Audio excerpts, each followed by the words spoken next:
Sa video ito, tuturuan ko kayo kung paano maghinang ng tangke ng DIY. Gamit lang ang torch butane at itong low temperature aluminum welding. Yun lang, wala pa siyang butas, kaya bubutasan muna natin siya. Ayan, legit na nabutas na siya. Okay, start na natin. Bago mo pala hinangan ang gas tank, kailangan sabunin mo muna ng maraming beses at banlawan mo ng maraming beses. Saka mo banlawan ng ilang beses gamit ang suka. Dapat malinis at walang pintura, walang kalawang ang hihinangin natin. At pagkatapos, painitan na natin. Ipipreheat muna hanggang sa makuha yung proper temperature. Yan, kailangan 2 inches ang gap. Yun, penetrating, solid.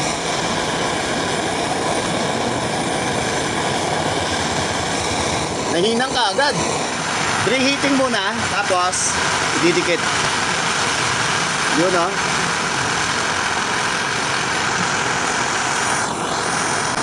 Yun, solid.